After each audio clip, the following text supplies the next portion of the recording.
Chilling tales for dark nights.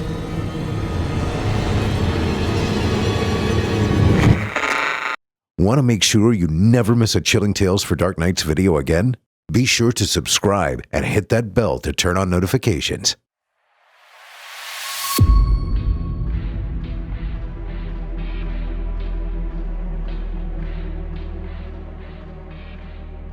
We're back. Paul J. McSorley here. Chilling Tales for Dark Nights presents to you, dear listeners, Fear from the Heartland. Season 6, Episode 1 will air January 1, 2025. This will be a monthly anthology, airing the first Wednesday of each month. So, let's get after it.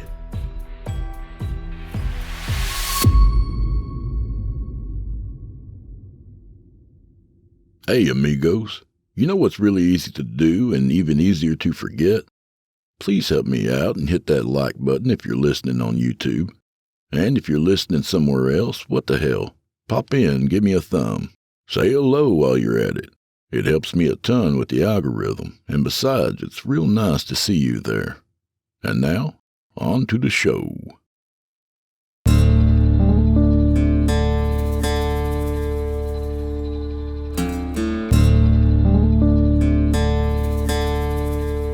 Oh, shit.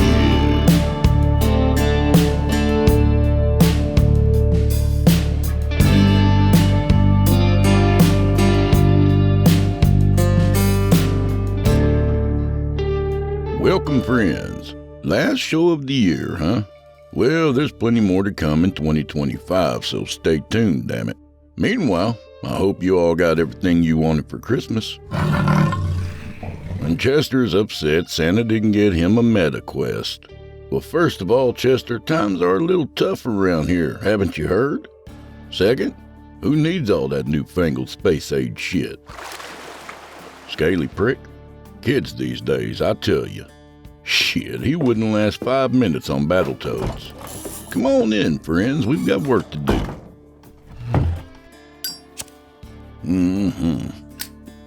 Alrighty. Well, check out simplyscarypodcast.com, y'all.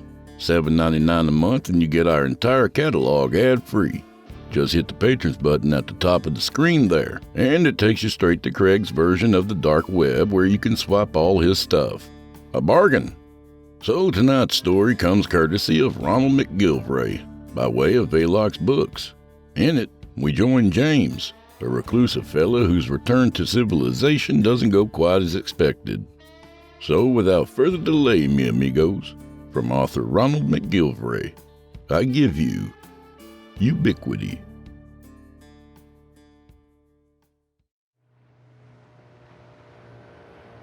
The warm air blew over James as his boat moved across the open water. It wasn't air conditioning, but at least it wasn't the hot, stagnant air he had become accustomed to over the last week. As the mainland shoreline drew closer, he noticed the lack of traffic along the usually busy waterfront. James eased his boat in among the others moored there and again noticed the lack of activity. He secured his boat and walked down the pier toward the office to pay his mooring charge. There was no one there except several crows that stood perched on the office roof, staring intently at him. "Hello? Hello?" he called out as he entered the office. No one answered. After a quick look around, he exited the office and set out to find someone who could help him. He reached the main street which ran along the waterfront, usually busy with traffic and pedestrians, but saw no one. Where was everybody, he wondered. The quiet began to make him uneasy. He left the waterfront and made his way inland towards the core of the city. There were cars everywhere, all abandoned. He opened the door of one of them and noticed the keys were still in the ignition. It seemed the car had been left running and had simply run out of gas. He checked some other cars and found the same thing. A feeling of uneasiness had settled in. He searched one street after another, looking for signs of life, but found no one. He spotted a grocery store and walked towards it. The automatic doors wouldn't open. He pressed his face against the glass doors and noticed the lights inside were off. He pulled the doors open. "Hello? Anybody here?" he called out. He didn't receive an answer, so he walked further in and called out yet again. "Hello?" Still no answer. A strange feeling that he was being watched came over him, and he decided he didn't want to stick around. James spent the rest of the afternoon walking what seemed the entire length and width of the city, but came across no one. What the hell was going on, and where the fuck was everybody? He pressed on, desperate to find answers, but night was approaching quickly. The darkening sky hadn't diminished the uncomfortable heat, however. It was worse here in the city than on the island. He thought for a moment about heading back to the island, but realized he'd better stick around and try and find out what was going on. As the sky continued to darken around him, he decided it might be time to find a place to hole up for the night. He spotted the local headquarters of a major insurance company just up the street. He knew it was the tallest building in the city, and if he could make it to the top, he'd have a bird's-eye view of the city below. He walked towards the building, but as he crossed the street, the staccato sound of automatic gunfire filled the air. James raced to the closest building he saw. As he crashed through the front doors, he hit the ground. Slowly, he crawled to a window and looked out.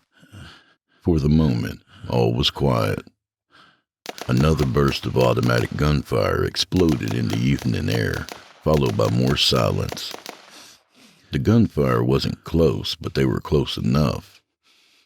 He lay motionless for a few moments, listening. When everything seemed safe, he crawled slowly to the front entrance and looked out into the dark street. He opened the door slowly, stopping to listen for anything unusual. He didn't hear anything, but after some thought, he decided to stay put. He closed the door quietly and turned to look at his surroundings. He laughed when he saw where he was. The huge chandelier that hung from the high ceiling gave it away. He was in the Grand Capitol, the most elegant hotel in the city. If you're going to be holed up somewhere, this would be the best place to do it, he thought. He took in the grand staircase and the luxurious furniture that surrounded him, and began to feel much better about his situation. Then it dawned on him the elevators wouldn't be working. After an exhausting climb to the top of the hotel, he set himself up in his new digs after finding a master key still attached to a housekeeping cart. The view from his suite was better than he could have hoped for. He would have been able to see all the way to the waterfront if it hadn't been so dark. He gazed across the city landscape, wondering what had happened to everyone. As he looked out over the darkening city, something across the street caught his eye. He searched for it, but it was too dark to make anything out. Suddenly, from somewhere below, a searchlight lit up the building across the street, temporarily blinding him. He closed his eyes for a moment, then looked across the way and couldn't believe his eyes. Clinging to the wall of the building, close to 20 floors up, was a man. No, not a man, but a creature. Was he seeing right? The thing looked to have extra arms coming out of its side. Its head was much larger than a man's, and its eyes were so huge they took up most of its forehead. The thing tried to protect its eyes by holding up one of its many hands in front of its face, somehow defying gravity. How could it stay attached to the wall, James wondered.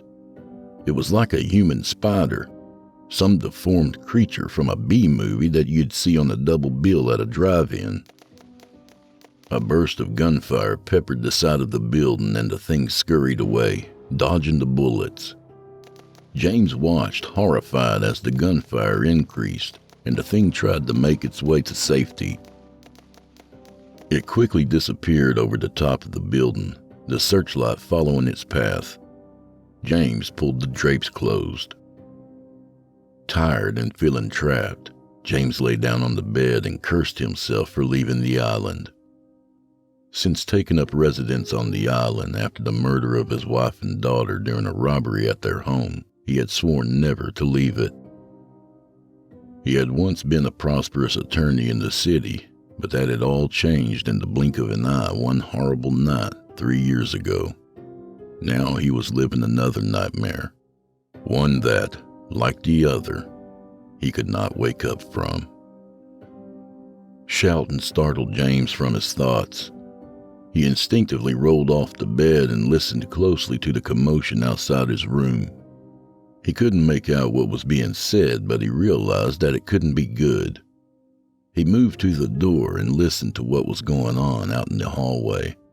From what he could tell, doors were being kicked in, and whoever was out there was getting closer.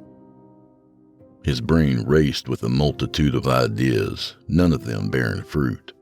He had nowhere to run, and even fewer places to hide. The racket was only a few doors down now. Who was out there, friend or foe? Were they here to help, or were they out to kill anyone and anything they found? Or worse, could it be those spider things? Had they somehow gotten into the building? He raced back to the window, drew open the drapes, and screamed.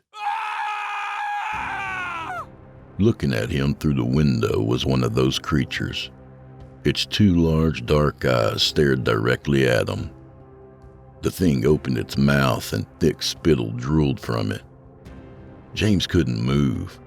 He felt like gagging and his chest grew tight as if someone was sitting on it. He noticed the thing's hands, which secreted a sticky substance against the window. What the hell had happened while he was away on his island? The thing turned its head away for a moment as if something else had caught its attention, but then quickly shot its gaze back at James. The door to his room suddenly crashed in. A shotgun blast lit up the room, and then another exploded by his head. He threw himself to the ground and rolled to the side of the bed as the window behind him blew out into the night. The smell of gunpowder drifted through the room. "Who's there? Show yourself!" a man's voice yelled. James didn't budge, hoping whoever it was would go away. He could feel a breeze coming from the shattered window. Was the thing in the room? "Show yourself!" barked the voice again. "Don't shoot. I'm unarmed," James called out. "Show yourself. I won't ask again." Okay. I'm getting up. "Hold your fire. I'm unarmed," James repeated. James carefully got up from his prone position when a high-intensity flashlight shone its beam into his face. He lifted his hands to cut down on the blinding light.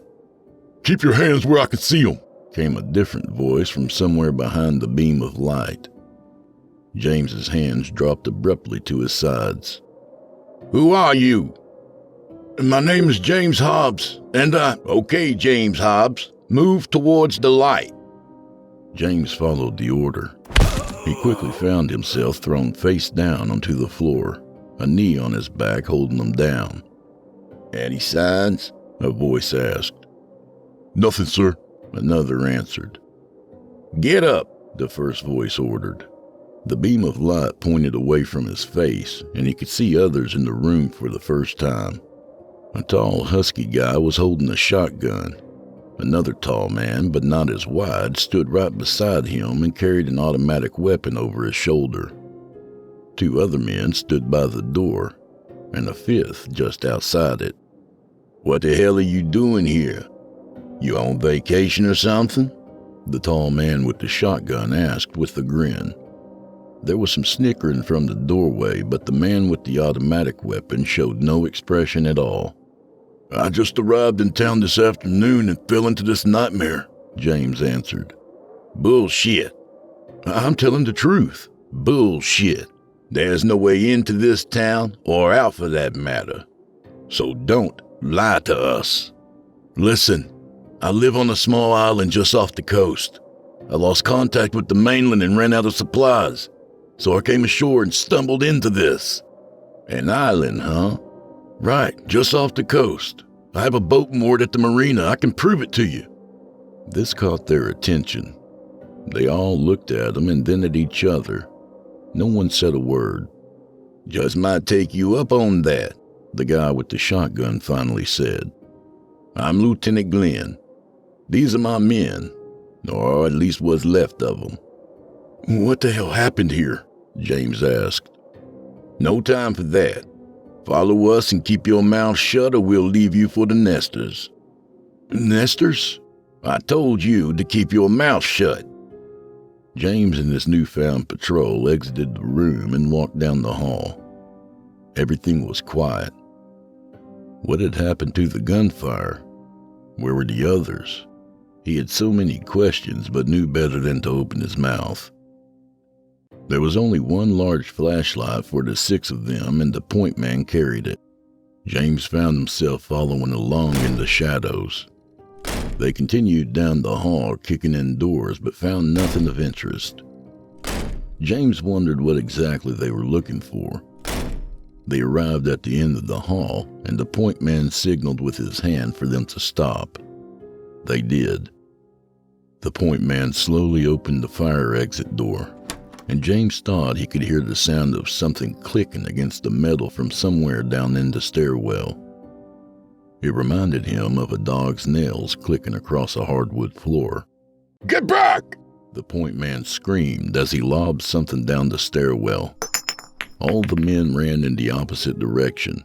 No one bothered to invite James, so he just followed along. They all sprinted back down the hallway when an explosion threw them to the ground. Shaken and scared, James picked himself up, not bothering to wait for the help that probably wouldn't be offered anyway. The others were already up and regrouping. One of the men picked up the fallen flashlight when an ungodly screech sounded from the stairwell. How many? The lieutenant asked. A lot, came the reply. The sound of breaking glass from somewhere behind them grabbed their attention. We've been flanked. What? James got out, just before a burst of automatic gunfire temporarily deafened him. James watched, panicked, as the men turned on smaller flashlights attached to their shoulders. The hallway lit up and exposed a horrifying scene. From behind them, the spider things were crawling out of the vacant rooms. They were like ants swarming over the walls, ceiling, and floor. In front of them, the fire exit door gave way, and even more of them poured out into the hallway. All hell broke loose. Every weapon in the little band's arsenal went off at once. Shotguns, automatic weapons, handguns. The spider things dropped like bugs sprayed with insecticide, but more continued to come. Get into a room, the lieutenant ordered. In a formation that looked like they had practiced it 100 times, the men, continuing to fire, backed into a room. Barricade the door. The men threw whatever they could find against the door. James joined in and helped them move the bed across the room and dumped it against the door. The light from their shoulder flashlights threw eerie shadows across the walls. Everyone in the center of the room, the lieutenant barked. They all assembled in the center. Each man seemed to know exactly where he was supposed to be. They had their backs to one another, so all sides were protected. Can you use a gun? Lieutenant Glenn asked James. Yeah, I think so. It's really easy. Point and pull the trigger. Should I bother to aim? James asked, trying to be funny. Won't matter. The way I figure it, they'll hit us in a mass attack, so if you pull the trigger, you're bound to hit something. James felt sick. He didn't even know what these things were or what the hell was happening. His thoughts drifted again to his island as he stood waiting for whatever horror was next. They're at the window, one of the men announced. Okay, get ready. Remember to close the hole if someone goes down. Don't give them an opening, the lieutenant ordered. The barricade started to crumble as the things slammed themselves against the door. James turned his head towards the window and saw at least 8 of the things peering in at them. Then, as if on cue, they started to hammer away at the glass. The barricade broke and the first wave swept towards them. "Give them hell!" the lieutenant yelled. Rounds of ammunition ripped the things to pieces, leaving them in scraps on the floor. The second wave charged in to the same effect. Suddenly, the windows shattered and more of them attacked. Automatic gunfire erupted beside James, and without thinking or aiming, he fired round after round into the creatures. The things dropped like stones, but were soon replaced by more. "How's your ammo?" the guy next to him yelled. "Okay for now. You? Plenty to spare, buddy. Plenty to spare." A trio of shotgun blasts exploded. The awful screeching from the things almost drowning them out. "Lob a grenade through the doorway!" the lieutenant yelled through the mayhem. There was no answer, but a few seconds later from the hallway, a thunderous roar erupted as the grenade detonated. Then more sounds of live ammunition began. "We must be near a nest! I never seen so many of them attack at once!" "Keep firing. Leave your thoughts for a book." The bed finally dropped to the floor and the entire doorway became exposed. The things flowed in like a tide, but the small group never slowed down and never quit, firing round after round into the obscene bodies of the things. "Mike's down!" someone screamed. "Close the hole!" "There's too many of them!" "Keep firing!" James looked around the room. They were surrounded. The whole thing seemed hopeless. He was running on pure instinct now. He watched the men try to drag Mike into their center. He spotted Mike's automatic weapon, instinctively picked it up and began firing. "I want a couple more grenades through that doorway," the lieutenant ordered over the din of gunfire.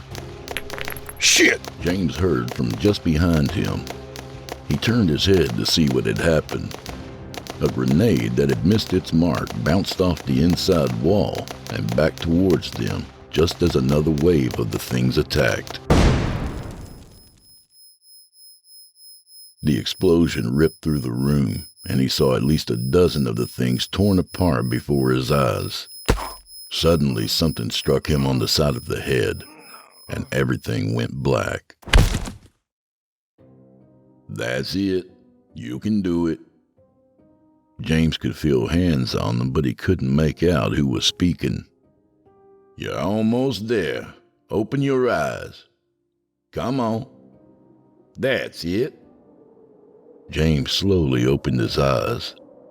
The sunlight filtering in from the window scorched his eyeballs. The pain in his head was terrible, but it was the smell that made it worse. James's eyes began to focus and he saw the lieutenant kneeling beside him. Dried blood covered his face as well as his arms and everywhere else for that matter. "Are you okay?" James asked. "I've had better days," the lieutenant answered. After deciding James was okay, he let himself sink to the floor. "Are you sure you're okay?" "I'll live," the lieutenant replied. "So what happened? How the hell did we survive?" "Firepower. Pure and simple." James looked around and saw the others lying motionless on the floor. "Are they all dead?" James asked, stunned. The lieutenant simply nodded. "My God, what are we going to do?" The lieutenant lifted his head, which seemed like a chore, and stared at James for a moment before answering. "We head for your island." "Are you serious?" "There's nothing left for us here. My squad is all dead. No reinforcements are coming, and those things just keep multiplying. So yes, I'm pretty serious. James struggled to his feet and stood for a moment, slowly getting his equilibrium back. He stared at the bodies scattered on the floor. There were 4 human bodies and scores of those things not quite human. James gagged back a few retches. The taste in his mouth was awful. A warm breeze blew in through the broken window. He watched as the lieutenant picked himself up and hobbled towards it. Try to scavenge as much weaponry and ammunition as you can. You never know when we may need it again. You're serious about going to the island? You have any better ideas? James searched the dead bodies for weapons and ammunition. We'll load up on as many supplies as we can carry along the way to the marina. I don't want to have to make another trip into the city for a while. The 2 of them walked toward the marina after picking up supplies from abandoned stores along the way. So let me get this right, James said as they walked along, recapping what he had just been told. This has been going on for close on to 3 weeks? Yep. I was called into service from my base in South Carolina about 1 week into the incident. Incident? I think this might be more than an incident, don't you? I guess it would. And you have no idea what caused it? Nope. There was lots of speculation, but nothing concrete. Like what? Well, I heard that some virus the government was working on got loose. But we also had witnesses who said they saw something fall from the sky and crash into a forest not far from here, just before all hell broke loose. You're telling me this is some extraterrestrial event? I'm not telling you anything but the stuff I've heard. Our government never made a statement one way or the other. I guess there just wasn't enough time, and then they stopped communicating. So just let me make sure I have this right. This so-called incident or event occurs, and suddenly average everyday people start transforming into these spider things? That's right, the lieutenant answered, not bothering to look at James when he spoke. The sun sat high overhead, and the air around them was thick with moisture. The loads they carried weren't helping make the trip any more comfortable either. They continued their walk towards the marina. These things are, what do you call them, nesters? Spread across the continent in only a few weeks? That's right. And when they sting you, you can transform into one of them within a day? Yes. The turnover time is surprisingly quick. James stopped walking for a minute and stared at the lieutenant in disbelief. The lieutenant didn't bother to stop, and James watched him lug the gear down the street. Hey! What? Wait up! The lieutenant didn't stop, but did slow down to allow James to catch up. So we have no communication with the outside world? Correct. We lost contact about 6 days ago, although I know there are still others alive trapped within the nests. My God! James gasped. God has nothing to do with this, the lieutenant offered. They reached the waterfront with the sun beating down on them. Both were dead tired and soaking wet with perspiration. The grocery carts they pushed were filled with almost everything they'd need: canned goods, cereal, bottled water, beer, and loads of weapons and ammunition.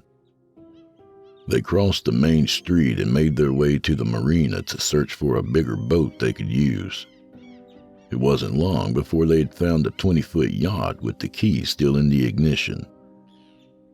After siphoning as much gas as they could from other boats, they searched for and eventually found a gas-powered generator. They struggled with it as they carried it to the yacht. Finally, they got it on board and prepared to leave. James tried the ignition and the motor turned over smoothly. James turned to the lieutenant with an enthusiastic smile. It quickly faded when he noticed movement on the beach. Thousands of the things were swarming over the soft sand. Thousands more, it seemed, were right behind them. "Get this thing moving!" the lieutenant screamed as he darted down the short ladder to the main deck. Sorting through the weapons they had brought, he finally found what he was looking for and carried it quickly to the other side of the yacht. James tried the different levers and switches, hoping desperately to get a handle on how to work the yacht. He had hoped to have had more time to figure things out before having to pull out. He lifted his head to get his bearings when he noticed the beach again. The things were everywhere and closing on them fast. In desperation, he threw a lever and the boat started with a jolt and began to back up. From the left side of the boat, an automatic weapon opened fire, startling James from his concentration. The yacht smacked into another boat moored behind them, and James prayed he hadn't done any damage. He cranked the wheel and he felt the yacht begin to turn. Scraping wood and metal reverberated throughout the boat. The continuous automatic gunfire made it hard for James to concentrate. He continued cranking the steering wheel, and as the yacht came around, he had a bird's-eye view of the marina. The things were climbing the fence and beginning to swarm down the pier. James guessed they only had a minute or two before the things reached them. He decided there was no time to try to turn the yacht all the way around. He kept the yacht in reverse, and with the automatic gunfire buying them some much-needed time, he increased the engine speed and crashed through any boats that were moored behind them. "Get us out into the open water, quick!" the lieutenant yelled. "I'm trying!" James shouted as their yacht bounced off yet another boat. The yacht continued its reversed course until it slammed into one of the docks, splintering it into pieces. They were free. James cranked the wheel and set them finally on a forward trajectory. From what was left of the dock, several of the things managed to jump to the side of the yacht. "Keep going, I'll go handle it," the lieutenant said as he hurried away. They were in open water now and headed for the island. Would these things follow? Should he continue past his island until they put more distance between them? Was there anywhere in North America these things hadn't reached? James heard a gunshot and then another. There was a horrible screeching and then quiet. He continued to pilot the yacht, unaware of what was happening below. "Lieutenant!" James hollered over the din of the engines. "Lieutenant!" he screamed again, louder this time. There was no answer. James wanted to go have a look, but decided it was more important to put more distance between them and the mainland first. It remained quiet, and James became more worried. Was the lieutenant dead? Were there still things on board?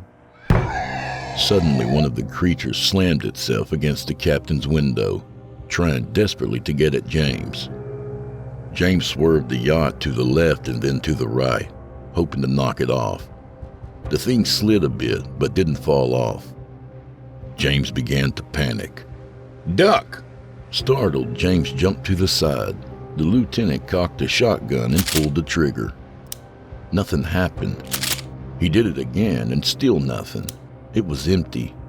Without thinking, James grabbed the steering wheel and jerked it as far left as he could. The lieutenant crashed into the far wall as James kept his eyes on the thing. The thing had almost flipped overboard, but somehow managed to hold on. Quickly, James spun the wheel to the far right. The yacht lurched awkwardly, skipping over its wake, which lifted it out of the water and slammed it back down again, deep on its right side. The thing lost its grip and flew through the air, splashing into the water below. James righted the yacht and steadied it as best he could, thanking God he hadn't capsized it. The lieutenant struggled to his feet, and they both looked over the side. They spotted the thing thrashing in the water until finally it went under. "You okay?" I'm fine. How are you doing? I thought my heart stopped there for a second, but I guess I'm okay. Well, it looks like our friends don't like the water very much, the lieutenant said. The two of them gazed back over the beachfront, now covered with the things. That just might be our salvation, James said. If we can just keep water between them and us, we might be okay. Sooner or later, we'll have to go back to the mainland for supplies, you know. Let's worry about that later, James said, not wanting to even think about it. The lieutenant stretched out in one of the chairs. Fine with me. Want a warm beer?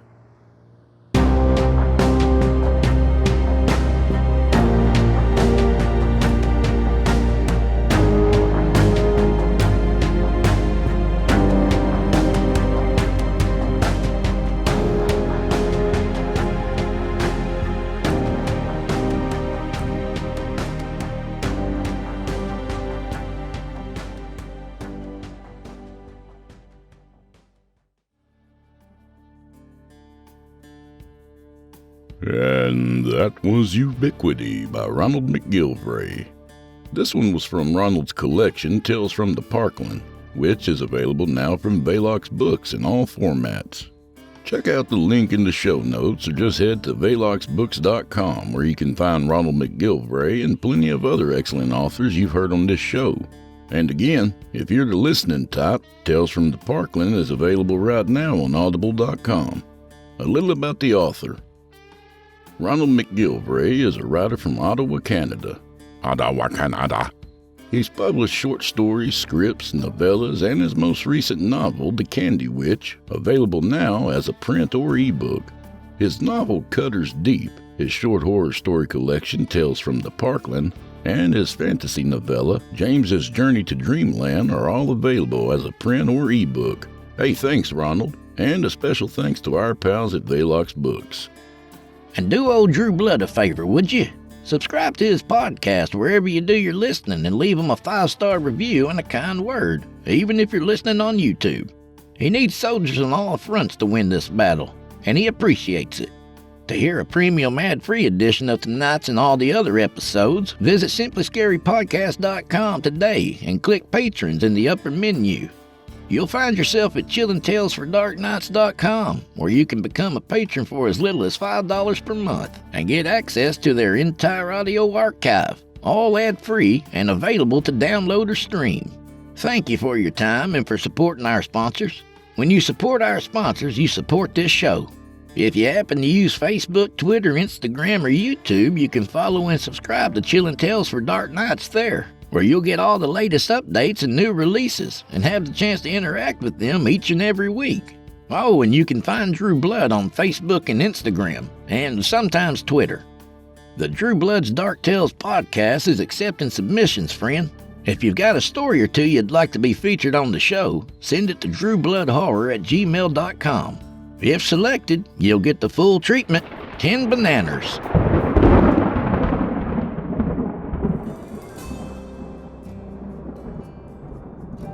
Well, I'm afraid this is where we part ways, at least till next week. Hey, a huge thanks to our new reviewer on the Split Tail Files this week, Amanda Brand, or Mandizzle if you've seen her on YouTube. She says, the talent His Majesty Sir Sturdivant has with comedic horror is astronomical. After enjoying the insanity of Ball and Dingle's hijinks, go buy Bump, also written by His Lordship. Jeff's story writing prowess is so highly underrated. Enjoy this book. That's in order. Well, Amanda, I'm sure Jeff thanks you very much for that nice comment.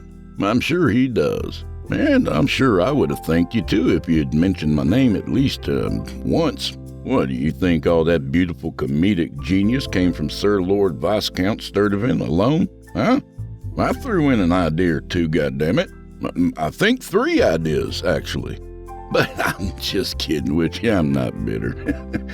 I'm not bitter. And a special thanks to her man David, who keeps her in such a good mood. David, I want to thank you for doing your manly diligence each and every night for our pal Amanda. There's a good reason she's limping around the pilot station every day with a big smile on her face, and that's you, buddy. So, 3 cheers for David Harlan, the biggest swinging dick in Iowa. Hip, hip! Thanks, Chester. So may the wind be at your back, and may the road rise up to meet you. I'll see you all in 2025, and until then, go fuck yourselves. Each and every one of you. Ha ha ha! Chilling tales for dark nights.